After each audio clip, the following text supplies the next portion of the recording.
17वीं शताब्दी का भारत। मुगल साम्राज्य अपने चरम पर था। शाहजहां दिल्ली के सिंहासन पर बैठा था और उसका सेनापति दक्षिण भारत की ओर बढ़ रहा था। उधर बीजापुर की आदिलशाही, अहमदनगर की निजामशाही और गोलकुंडा की कुतुबशाही आपस में टकरा रही थीं। यह राजनीतिक संघर्ष केवल सत्ताधारी घरानों तक सीमित नहीं था। इसकी ज्वाला आम जनता को झुलसा रही थी। गांव लूटे जाते, मंदिर ध्वस्त होते, किसान करों से दबकर कराहते, स्त्रियों और बच्चों पर अत्याचार होते। समाज भय और निराशा में डूब चुका था।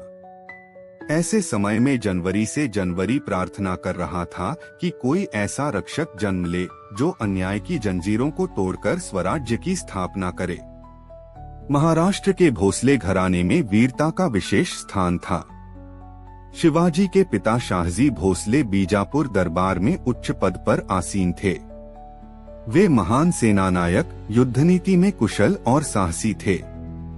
लेकिन दरबारी राजनीति के बंधनों में वे स्वराज्य का स्वप्न साकार नहीं कर पा रहे थे। शिवाजी की माता जीजाबाई लक्ष्मीबाई जगदेवराव जाधव की पुत्री थीं। वे धार्मिक, दृढ़ और उच्च संस्कारों वाली स्त्री थीं। उनकी आंखों में सदैव यही सपना रहता था, मेरा पुत्र उस भूमि को स्वतंत्र कराएगा जिस पर आज पराधीनता की छाया है।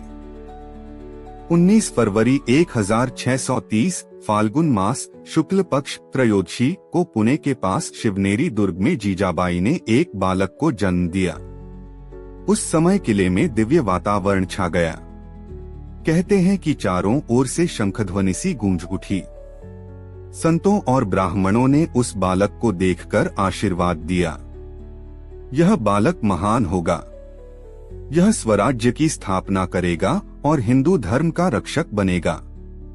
शिशु का नाम रखा गया शिवाजी, माता शिव के नाम पर। शिवाजी का बाल्यकाल शिवनेरी दुर्ग की गोद में बीता। किले की ऊंची प्राचीरें, गहरी खाइयां और पहाड़ों की कठिन राहें, ये सब उनके खेल के साथी बन गए। शिवाजी साधारण खेलों से संतुष्ट नहीं होते। वे साथियों को संगठित करते और राजा सेना का खेल खेलते। कभी स्वयं राजा बनते, कभी सेनापति।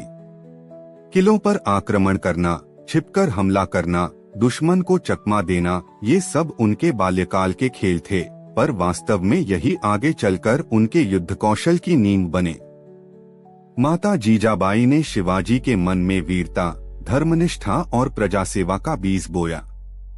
वे रोज रामायण, महाभारत और संत ज्ञानेश्वर की कथाएं सुनाती। बेटा, जीजाबाई कहती, राम ने राक्षसों का नाश किया, कृष्ण ने अधर्म का अंत किया। तू भी इस भूमि के अन्यायियों का नाश करेगा। याद रख, भूमि हमारी माता है, उसका अपमान सहना पाप है। इन शब्दों ने शिवाजी को भीतर से आंदोलित किया।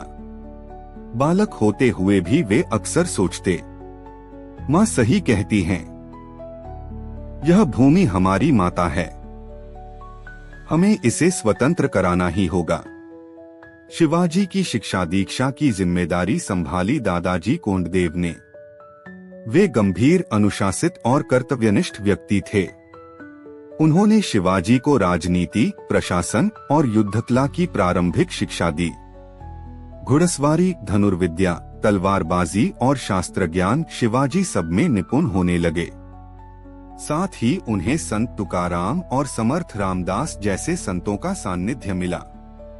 संतों की वाणी ने उनके हृदय में धर्म और जनसेवा का भाव और प्रबल किया। कहा जाता है कि जब शिवाजी 12 वर्ष के थे तब उन्होंने अपने साथियों के साथ मिलकर तोरना किले पर चढ़ाई की। यह उनका पहला साहसिक अभियान था। बिना किसी बड़े सेनापति की मदद के, केवल योजना और साहस के बल पर उन्होंने यह किला जीत लिया। अब यह किला स्वराज्य का प्रथम आधार होगा।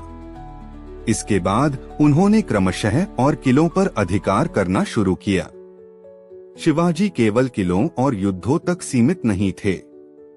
वे किसानों और गरीबों के बीच जाते, उनकी बातें सुनते।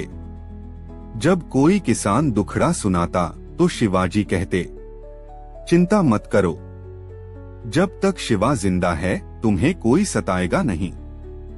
यही कारण था कि जनता उन्हें अपने पुत्र की तरह चाहती थी। उनका नाम सुनते ही गांवों में आत्मविश्वास की किरण जाग उठती।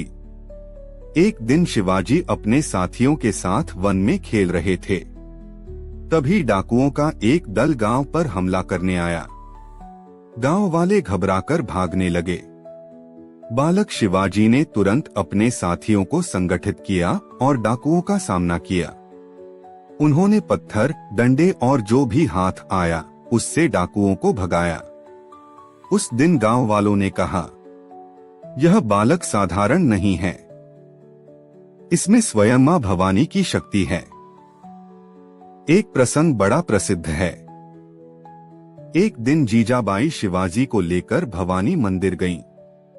वहां उन्होंने शिवाजी के हाथ में तलवार दी और कहा, बेटा, यह तलवार केवल लोहे की नहीं, यह न्याय का प्रतीक है। इसे तू धर्म और प्रजा की रक्षा के लिए उठाना। शिवाजी ने भवानी मां के चरणों में प्रणाम करते हुए प्रतिज्ञा की, मैं स्वराज्य की स्थापना करूंगा, अन्याय और अधर्म का अंत करूंगा। इस प्रकार शिवाजी महाराज का जन्म और बाल्यकाल केवल एक ऐतिहासिक घटना नहीं, बल्कि युग की आवश्यकता थी। उनका जन्म अंधकार में प्रकाश बनकर हुआ। जीजाबाई के संस्कार, दादाजी कोंडदेव की शिक्षा और संतों की वाणी ने उन्हें महानायक बनाया। शिवनेरी दुर्ग में जन्मा वह बालक, जिसने बचपन से ही स्वराज्य का सपना देखा, आगे चलकर छत्रपति शिवाजी महाराज बना। वह नायक जिसने मुगलों और सल्तनतों को चुनौती दी, प्रजा के हृदय में आत्मविश्वास जगाया और हिंदवी स्वराज्य की स्थापना की।